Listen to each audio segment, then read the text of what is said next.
I pulled into the driveway after a long shift at the regional logistics center, clutching a velvet-wrapped box of artisan dark chocolates. Vanessa, my wife of 4 years who worked as an analyst for a corporate firm downtown, was obsessed with them. I stepped into the house, fully expecting the rich aroma of dinner or a warm greeting. Instead, the kitchen was completely dark, the granite countertops pristine and untouched. Vanessa was sitting at the island, staring blankly at her illuminated laptop screen.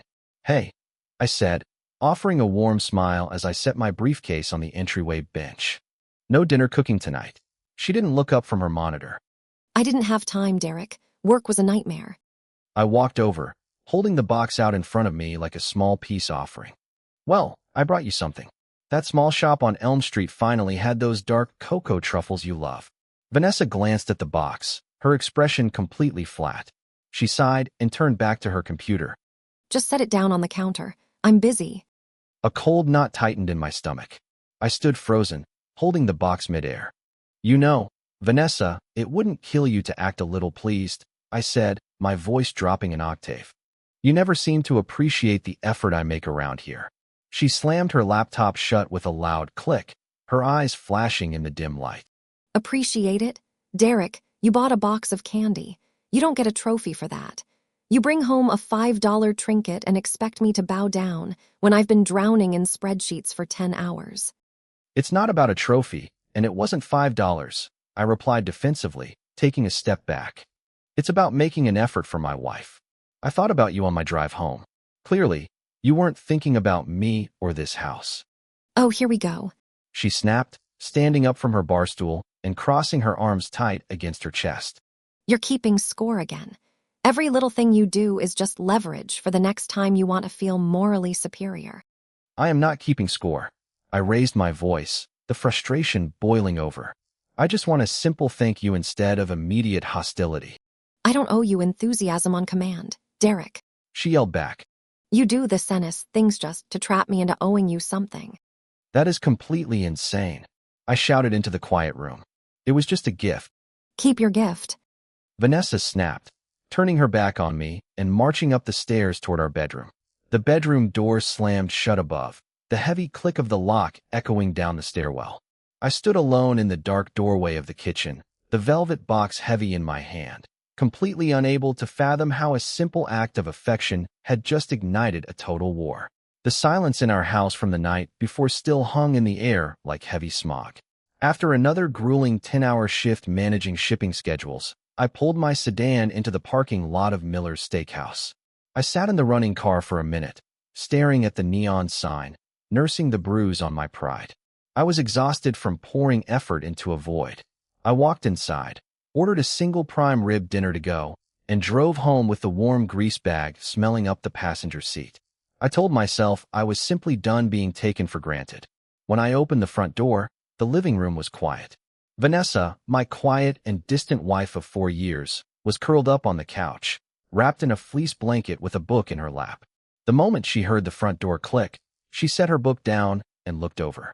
Her eyes landed directly on the brown paper bag in my hand, bearing the bold red Steakhouse logo.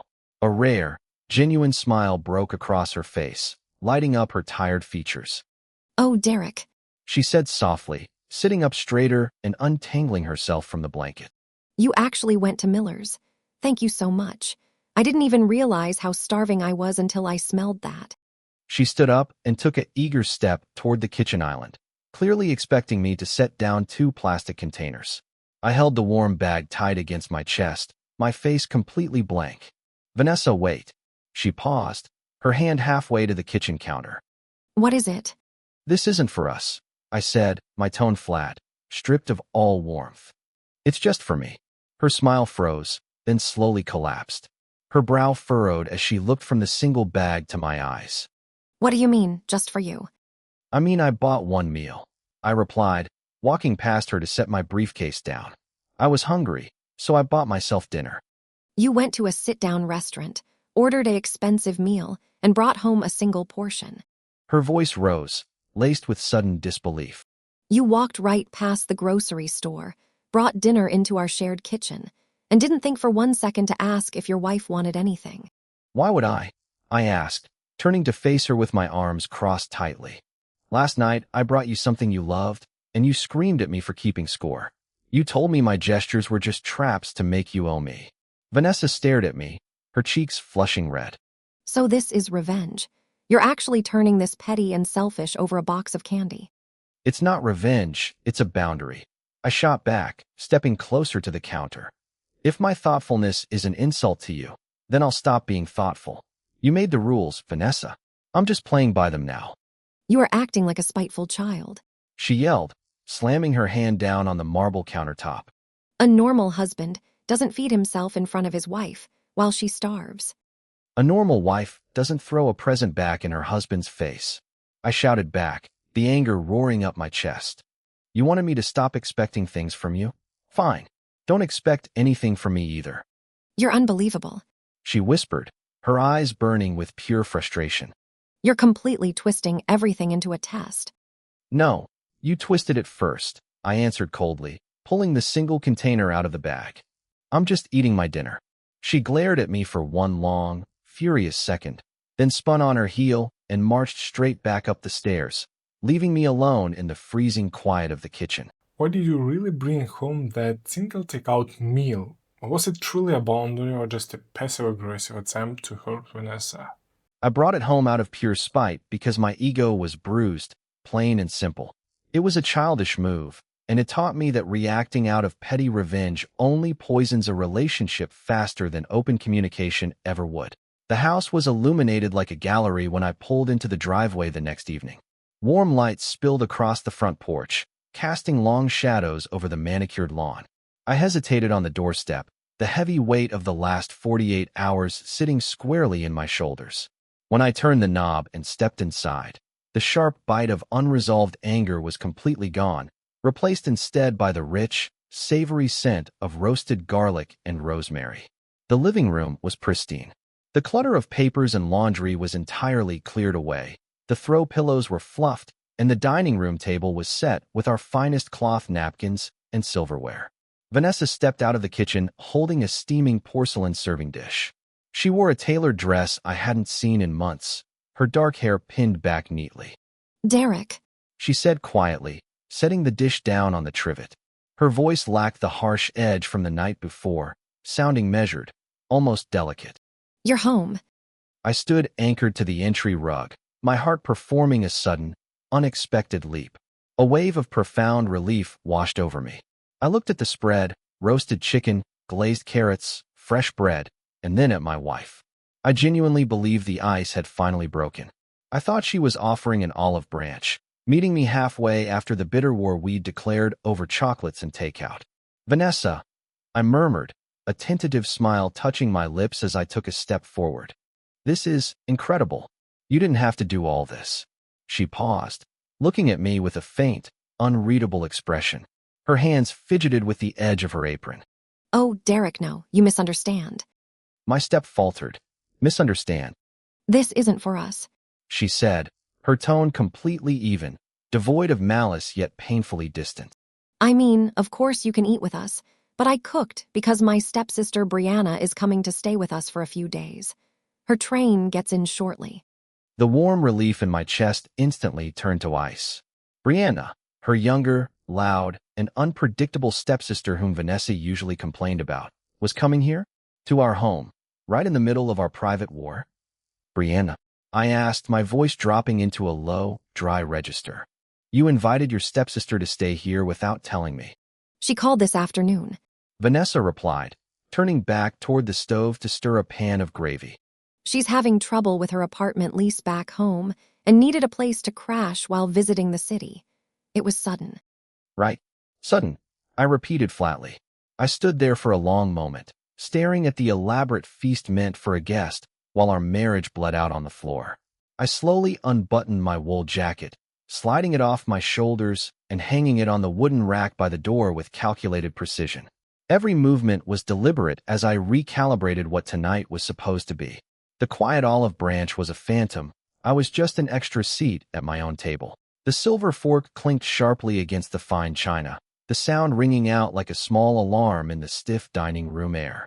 Brianna sat across from me, a bright, energetic blonde 24-year-old with a sudden, animated smile that stood in stark contrast to her stepsister's perpetually furrowed brow. So then the landlord tells me the roof leak isn't his problem, because it rained sideways. Brianna laughed, tossing her hair over her shoulder. Can you believe that logic? That's completely absurd, I said, letting out a loud, ringing laugh that echoed off the high ceilings, a little too loud, a little too eager. The guy sounds like a total amateur.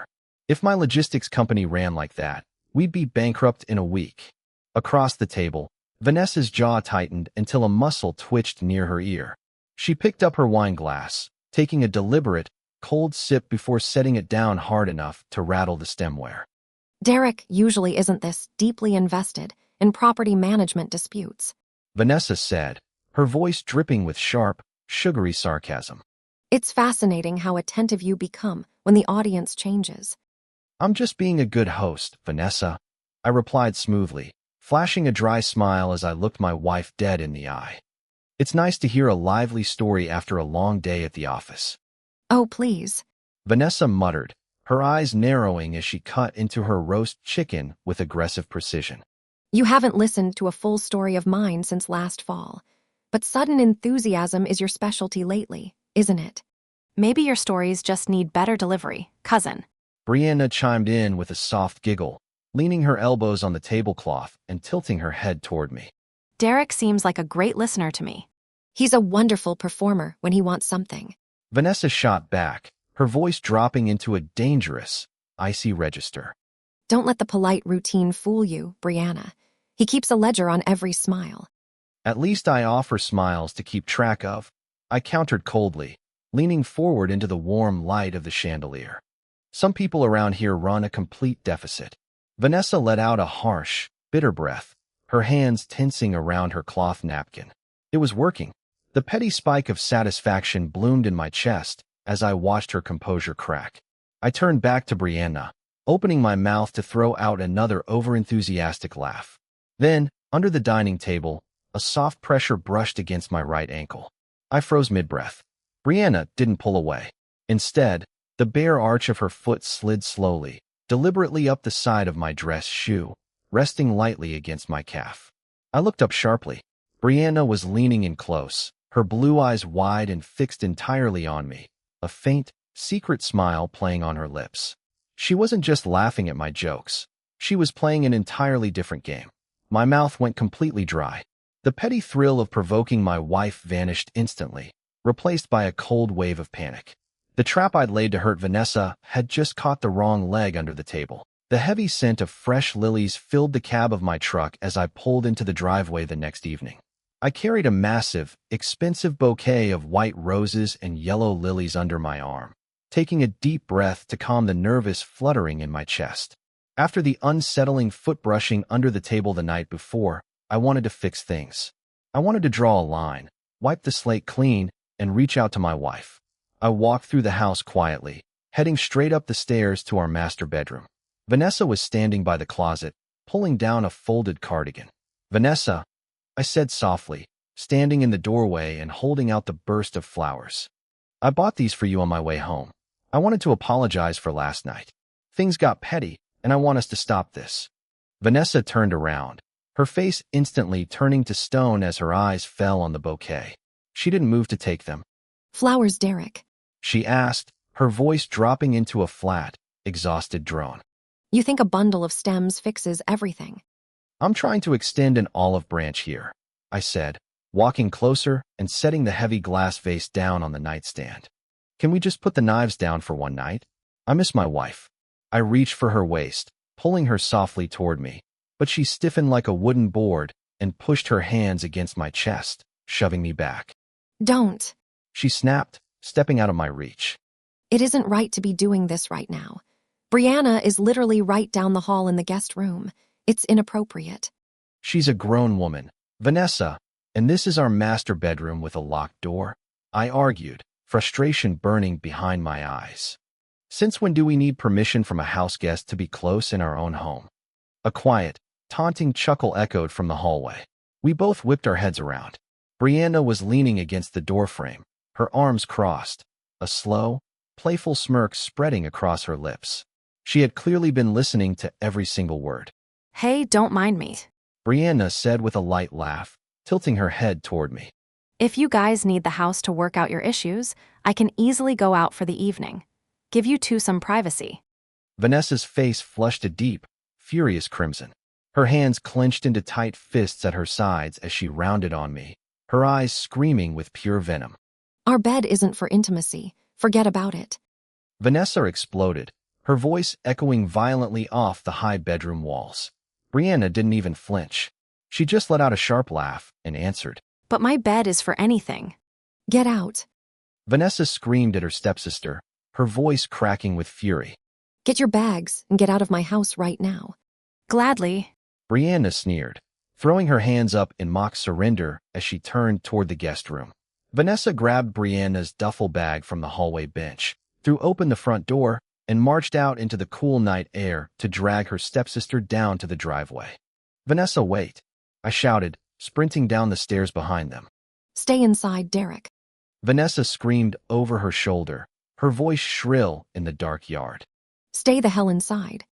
Ignoring her screams, I pushed open the front door and ran out onto the damp grass after them. When Brianna made that fleeting joke about her bed, why did you let this escalate instead of immediately shutting her down to defend your wife? Honestly, my pride was so starving for validation that I secretly enjoyed watching Vanessa react, even though it was reckless. Looking back, it made me realize how easily ego can blind you into playing dangerous games when you should be protecting your marriage. The cool autumn air hit my face as I sprinted across the dew-soaked grass. Ahead of me, the red taillights of Vanessa's SUV flared to life at the end of the long driveway. She slammed the driver's side door, reversed out onto the quiet suburban street with a squeal of tires, and sped off into the night, leaving her stepsister standing near the edge of our lawn beside a heavy black duffel bag. I slowed my stride, breathing heavily as I stopped a few feet away from Brianna. The street lamp cast a pale amber glow across her shoulders, leaving her face half hidden in shadow. She actually just drove off, I said, shaking my head in utter disbelief, rubbing the back of my neck. She left you standing out here on the grass. I told you she was unstable. Brianna said softly, stepping closer to me. The sharp, provocative tone she'd used in the house was completely gone, replaced by a gentle, velvet calm. Derek, I'm really sorry about all that drama inside. I wasn't trying to blow up your evening. You told her your bed was for anything, Brianna. I pointed out, my voice laced with dry exhaustion. That wasn't exactly helping. Brianna let out a quiet, breathy laugh and looked down at her shoes before looking back up into my eyes. I only said that to snap her out of it. I was trying to provoke her into actually fighting for you, Derek, but she's too blocked off. I frowned, shifting my weight on the damp grass. Blocked off? You don't get it because she doesn't tell you. Brianna murmured, taking another half-step forward until the light caught the sympathetic expression on her face. Vanessa's anxiety runs deep. She grew up without a father in the house, Derek. Her dad walked out when she was 6, and ever since then, whenever a man gets too close or tries to love her, her brain panics. She pushes them away before they can abandon her. The words hit me like a physical weight. I stood frozen in the dark, listening to the quiet hum of the night. She never told me that, I admitted, my voice dropping to a harsh whisper. She always said her childhood was fine. She acts like everything I do is an attack. Because she's terrified. Brianna said, reaching out and gently touching my forearm. Her palm was warm against my chilly skin. You're a good man, Derek. You bring her favorite chocolates, you order nice meals, you bring home roses. You work hard and you try to fix things. A normal woman would crawl through broken glass for a husband like you. The quiet praise washed over me like warm water. I hadn't realized how completely starved I was for validation until that exact second. For weeks I had been treated like a villain in my own home, and here was someone standing in the dark, looking at me like I actually mattered. I just wanted us to be normal again, I said softly, leaning into her words, letting the tension drain out of my tight shoulders. I feel like I'm drowning in that house. You aren't drowning. Brianna replied softly, her hand lingering on my arm. You're just giving everything to someone who doesn't know how to receive it. We stood there talking under the stars, the conversation drifting seamlessly from Vanessa's past to simple, quiet truths about life and comfort. I lost all track of time, anchored to her gentle voice in the dark, until a harsh click echoed across the yard. Behind us, the bright porch light on the front of the house suddenly shut off, plunging the lawn into pitch blackness. The front door clicked open loudly as Brianna and I stepped into the dark foyer well past midnight. The house was dead quiet, save for the hum of the refrigerator. I reached for the light switch, but before my fingers touched the plastic, a lamp in the living room flicked on. Vanessa was sitting on the edge of the leather armchair, her face pale and her arms folded tightly across her chest. She had clearly come back through the garage while we were out on the lawn. Her eyes were bloodshot, tracking us both with a mixture of cold fury and raw betrayal. Where were you? Vanessa asked, her voice dangerously quiet, sharp as a razor blade. You've been out in the yard with my stepsister in the dark for over an hour. What were you two doing out there? Brianna stepped back, raising her hands defensively. Vanessa, calm down. We were literally just talking about your family. Shut up, Brianna. Vanessa snapped, her eyes locking straight onto mine, burning with accusations. Derek, answer me. You ignored me, ran out into the dark after her, and stayed out there past midnight while your wife was inside waiting. I stood in the entryway, looking at her tight face, her trembling fingers, and the venom spilling out of her. A strange, dead calm washed over my chest.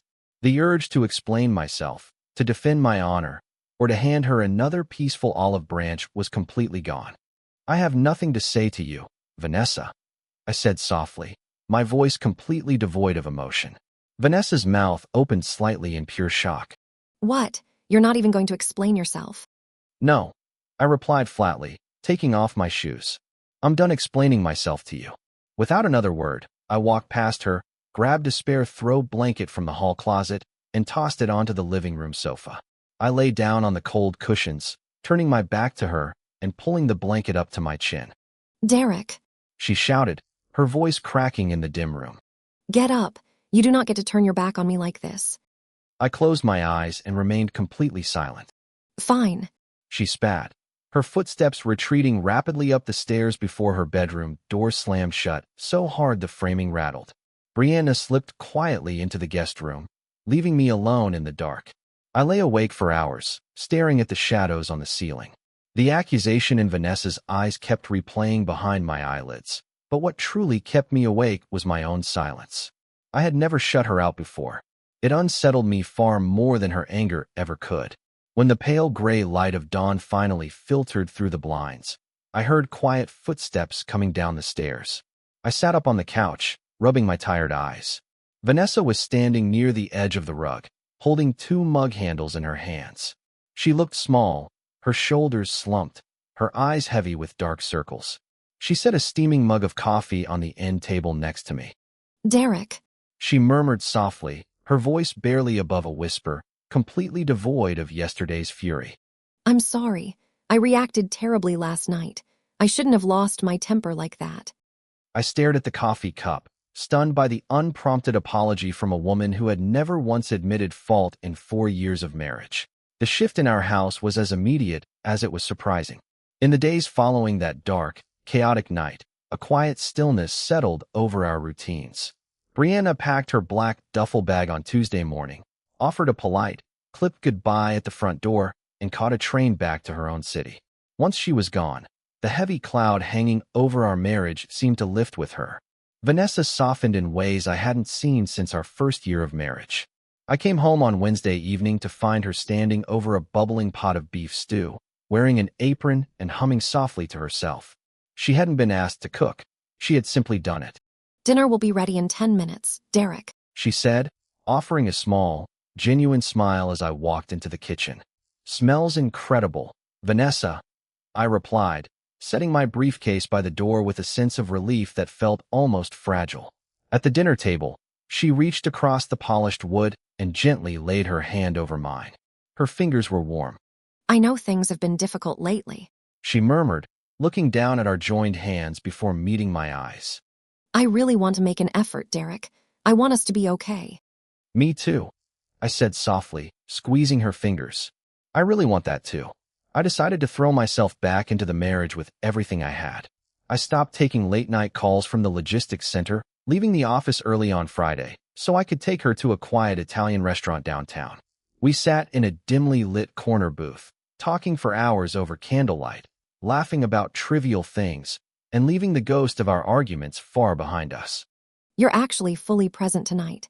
Vanessa noted with a light laugh, twirling pasta around her fork. No checking work emails every 5 minutes. You have my full attention, I smiled back, leaning across the small table. Work can wait until Monday, I like this version of us. she said, her voice dropping into a tender, gentle hush. So do I, Vanessa. So do I. Slowly, day by day, the lingering bitterness drained out of our home. The cold walls we had built against each other began to dissolve. Physical touch returned without hesitation. A soft hug in the morning, a hand resting on my shoulder as I read in the armchair, and eventually, the warmth of intimacy returning to our master bedroom like a slow tide coming back to shore. For the first time in months, I went to sleep with a sense of peace, believing that our marriage had survived the storm and come out stronger on the other side. The peaceful atmosphere we had rebuilt over the last few weeks shattered on a rainy Thursday afternoon. I got home from the warehouse early, carrying a stack of mail from the porch box. As I shuffled through the utility bills and credit card flyers, a heavy, cream-colored envelope caught my eye. It was addressed directly to Vanessa, sent via certified mail. In the top left corner, embossed in gold foil, were the words, Office of the General Counsel and Internal Legal Affairs, Global Corporate Holdings. I stood in the entry hall, staring at the thick paper. Why would an internal corporate legal team send a sealed, certified legal document directly to an analyst's home address instead of handing it to her at her desk? Vanessa walked into the kitchen carrying her laptop bag, her wet coat dripping onto the hardwood floor. Hey, I said, holding out the thick envelope as she set her bag on the counter. This came for you today. It's marked confidential from your company's legal department. She froze mid-motion. Her head snapped toward me, and her eyes locked onto the gold logo. The color drained from her face so fast, she looked like a phantom standing under the bright kitchen recessed lights. Give me that, She said, her voice dropping into a tight, breathy whisper as she snatched the envelope from my hand. Vanessa, what is that? I asked, my brow furrowing as I stepped closer to the counter. Why is corporate legal sending certified mail to our house? Are you in some kind of trouble at work? She tore open the envelope with trembling fingers, her eyes darting frantically back and forth across the printed page. A formal notice of a corporate hearing, complete with a date, time, and courtroom assignment in the city's Chancery building. It's nothing. She claimed quickly, sliding the letter back into the paper casing with panicked speed. It's just an administrative routine, an internal review. An administrative routine? I repeated, my tone turning sharp and dry. They don't send certified legal summons for routine reviews. Vanessa, what is this hearing about? Why are you being called before a board? Vanessa stood frozen behind the kitchen island, her teeth pressed firmly into her lower lip. She didn't offer a single word. She just stared blankly at the granite surface, her shoulders rigid, turning my question into a cold, suffocating wall of silence. Talk to me, I demanded, stepping around the counter until I was standing right in front of her. I'm your husband.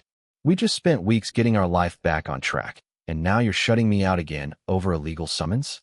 What did you do? Her silence stretched out like a drawn bowstring. She refused to meet my eyes, her face locked in an icy mask of absolute refusal. You really aren't going to tell me? I asked, a bitter edge entering my voice. Fine. Look at the paper, Vanessa. It gives the date and the courtroom number. It's a public hearing in a civil venue. If you won't give me answers here in our kitchen, I'll drive down to that courthouse myself and find out everything in that room regardless. Vanessa finally looked up at me, her dark eyes flashing with a mix of raw panic and cold resentment. Don't come near that building, Derek. She whispered, her voice dangerously quiet. Without another word, she grabbed her coat, picked up her laptop bag and the legal notice, and walked straight out the front door, slamming it shut behind her without looking back once. When you found that legal envelope, why did you jump straight to threats about fighting out in court instead of trying to reach her with empathy? I was terrified and tired of being kept in the dark, so I used a threat to regain control of the situation. It made me learn the hard way that throwing down ultimatums only drives people further away when they're already backed into a corner. The harsh fluorescent lights of the fourth-floor Chancery corridor hummed above me as I stood just outside the heavy oak doors of Courtroom 4B. Through the frosted glass panels, the muffled voices of the corporate tribunal echoed into the marble hallway. I listened in silence as the lead investigator laid out the whole ugly truth. Vanessa hadn't been drowning in spreadsheets during those long, distant nights. She had been carrying on a full-blown affair with the company's chief executive officer, the very man now throwing her to the wolves to save his own career under the heat of an internal board investigation. Every late night, every cold distance, every sharp argument over chocolates and dinner had been a pathetic cover for her betrayal. The heavy double doors swung open, and the few attendees trickled out into the corridor. Vanessa stepped into the hallway, clutching a thin leather folder, looking pale and defeated. When her eyes landed on me standing near the bench, she stopped dead in her tracks. Derek, She breathed, her voice barely audible under the fluorescent glare. I told you not to come here. I walked over, cornering her against the cool plaster wall beside the heavy courtroom doors. The cold calm that had settled over me was complete, stripped of all doubt, anger, or confusion. You slept with him, I said, my voice low, steady, and sharp as surgical steel. While you were turning me away in our own bed, month after month, telling me I was keeping score and demanding too much. You were giving everything to another man. Vanessa swallowed hard. Her lips parted to speak, but her mouth trembled, unable to form a single defensive word. The web of lies was completely gone. You sat at our kitchen table and made me feel like I was crazy. I continued, looking directly into her eyes. You let me beg for your affection while you were lying in his bed. You destroyed our life, Vanessa. And for what? A man who just sacrificed you in front of a tribunal to save his own paycheck. She looked down at the polished terrazzo floor, tears silently slipping past her lashes, but she offered no denial. She had nothing left to say. We're done, I said flatly, taking a half step back. Don't bother coming back to the house. Our marriage ended right there in that sterile, fluorescent hallway, weeks before a single piece of divorce paperwork was ever filed. The house was quieter now, stripped of the heavy tension that used to cling to the walls like dust. 6 weeks had passed since the divorce papers were finalized, signed in a quiet attorney's office without a single glance shared across the mahogany desk. I had reclaimed my space, my routine, and most importantly, my peace of mind. The house was clean, orderly, and entirely mine. I was sitting on the sofa on a cool Friday evening, swirling the ice in a glass of bourbon while a baseball game muted on the television, when my phone buzzed on the coffee table. I picked it up. A new message illuminated the screen from an unfamiliar local number. Hey Derek, it's Brianna. I'm back in the city for a few days for work.